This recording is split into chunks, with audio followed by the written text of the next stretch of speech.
part 2 of our NFL Combine series and take a look at 2 University of Texas defensive backs. Michael Griffin was the first-team All-Big 12 safety who had 126 total tackles and 4 interceptions last season. Aaron Ross was the 2006 Jim Thorpe Award winner as the nation's best defensive back.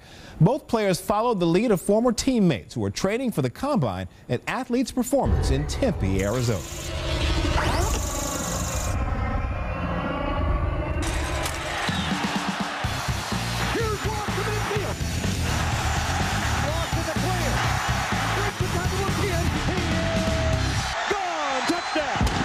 They both come from a great program where speed is obviously an emphasis. Last year we had Michael Huff, and a couple years ago we had Roy Williams, and so we've been able to keep that lineage of those guys coming through here, and they've all been pretty much taught and trained how to move very well. That's the biggest thing at the Combine is, as a DB, that's what they look for you to run that 4.3, 4.4 range.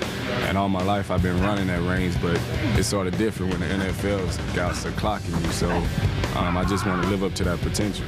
And we're always trying to get those 40 numbers as low as possible, because the lower the 100th, and when you get down to 4.31, 4.30, it does make a difference, I think, in people's eyes. Former Longhorn teammate Michael Huff opened many eyes last year at the Combine by running a 4.3, 4.40. He was selected 7th overall in the NFL draft.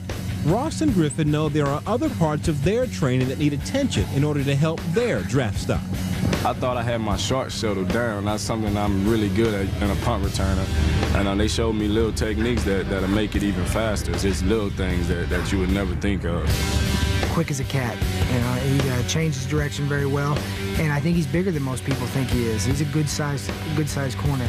I just need to work on my bench press, and the fact that I sprained my wrist towards the end of the season, didn't do too much bench pressing, but also just coming to the University of Texas, I was very weak at the bench press. But out here, I'm already improving. I see the improvements. But I'll continue to work hard to the Combine. With the glitz and glamour of the NFL draft just 2 months away, Ross and Griffin know there is much heavy lifting to be done before their names are called.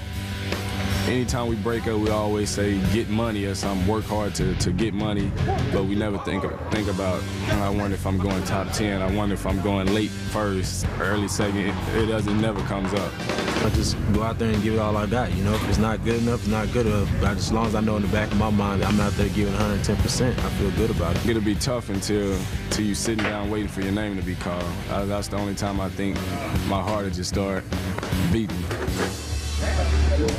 In the common draft here, 5 Texas defensive backs have been selected in the top 10 of the NFL draft, including Michael Huff, who was the 7th overall selection by the Raiders in last year's draft.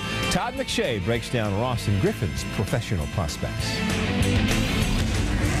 Griffin and Ross are both first-day prospects. Now, coming into this season, I think Griffin was rated ahead of Ross, but that's no longer the case. Ross had a tremendous senior season, both as a cover corner and in the return game. That extra value in the return game should propel him into the late first-round range. He's 6 feet. He's 195 pounds, and he should run the 4.4s in the 40-yard dash at the upcoming Combine. If that's the case, you could see him go as high as number 24 or 28 to the New England Patriots. As for Griffin, he's only 205 pounds, and I think he needs to get stronger and a little bit bigger in order to support the run as well in the NFL as he did at college. But he's instinctive, he flies all over the field, and I think after LaRon Landry from LSU and Reggie Nelson from Florida, Griffin is the 3rd overall safety in this class. He should be gone by the middle of the 2nd round.